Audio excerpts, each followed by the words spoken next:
carving up the perfect Thanksgiving turkey. And we're talking all about the Raul Jimenez Thanksgiving dinner. It's a wonderful tradition in San Antonio. We're so glad that you're here. Stay with us, everybody, because guess what? We're coming right back.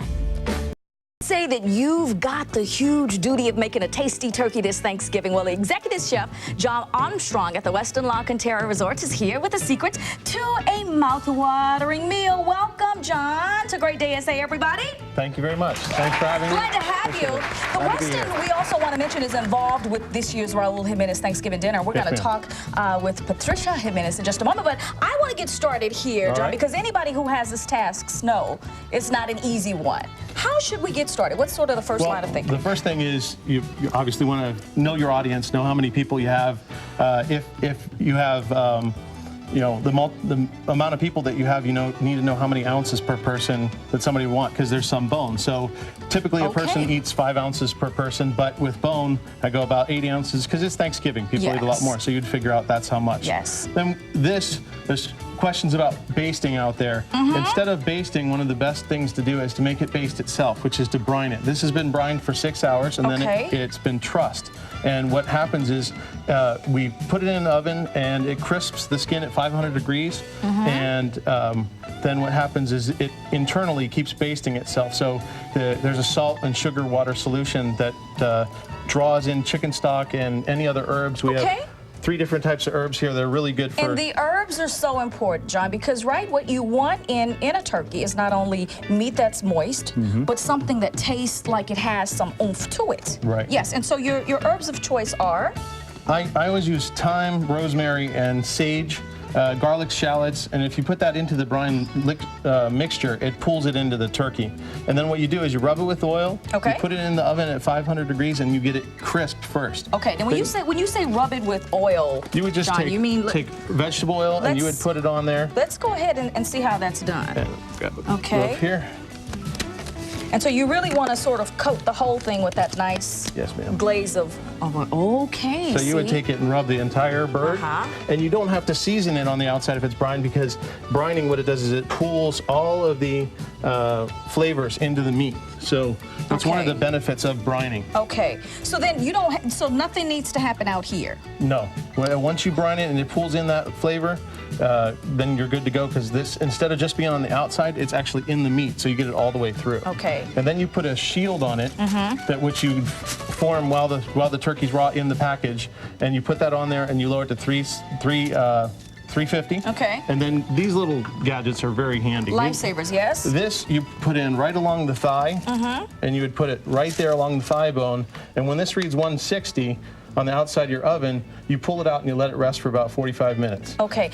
Now, I do have a question about the stuffing. Yes. Yes. Tell us about that. Well, stuffing should not be put inside the turkey. I know I'm breaking some rules for some traditionalists. I was going to say, that's a big one. The reason why is because by the time the stuffing is done, the breast is overcooked, or you have an undercooked breast, and then you have basically a bacteria soup in there. So one of the things you can do if you want it for show from either end is to bake the stuffing in a separate dish and then put it in the front or the back. And that is the magic. Can I tell you, once I don't remember where I was, but someone had prepared a turkey, and we cut into it, and we opened it up, and the stuffing was still in the package. Like, how embarrassing is that? I don't know. That's not stuffing. That was something else. That's the heart and liver. They were trying to trick us. Right in the front, they pack the heart and the liver and the organ meats, and you need to take that out before you do the turkey. Okay, now I'm going to move this out of the way. Go right ahead and do that. And how long do we want this turkey to sort of be in the oven? We want it to go in the oven until it reaches 165. Okay. And basically, this turkey, which is an 18 to 22, took... Okay, well, Joe, while you're doing that, I'm going to go ahead and call Patricia Jimenez in. She's with the Raul Jimenez Thanksgiving dinner. Hello, Patricia. How are you? How are you? Good. It's that time again. It's that time again for the Thanksgiving dinner. I want you to remind the people of San Antonio, obviously a lot of new people in town who don't know the wonderful tradition sort of the dinner. Tell us about it. Well, it started in 1979. My father wanted to ensure that senior citizens were not alone and forgotten on Thanksgiving Day. And so he started this great tradition with the help of a few friends.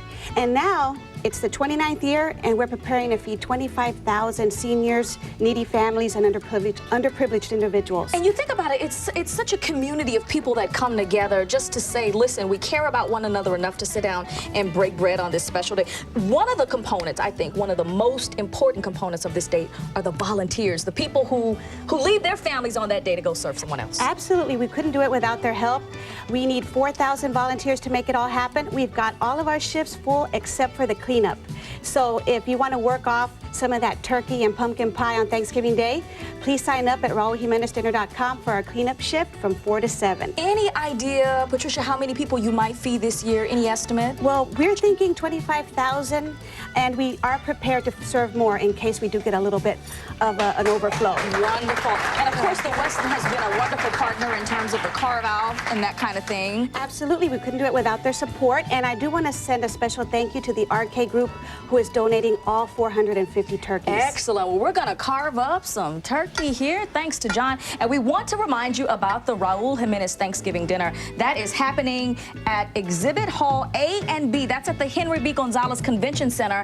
And it goes on from 9 a.m. to 5 p.m. And we always see a lot of our servicemen and women, too, who have no place to go this holiday, away from home, and they come, too. Absolutely. They come and volunteer, and they get a taste of what San Antonio's all about, and they enjoy a wonderful day on Thanksgiving as well. Thank you, Patricia. Go right ahead, John. Okay. Thanks so much, everybody. Don't forget the dinner's coming up soon. Okay, well, we gave it away at the top of the show, but if you didn't win, find guests for being here today, and make sure you watch tomorrow because we are giving away free Spurs tickets. You don't want to miss that. And John is going to cut up some nice turkey for us to enjoy here at the end of the show. So we'll see you tomorrow, everybody. Have a beautiful day. Look how good that looks. Look at this turkey leg. This is what I call a turkey leg.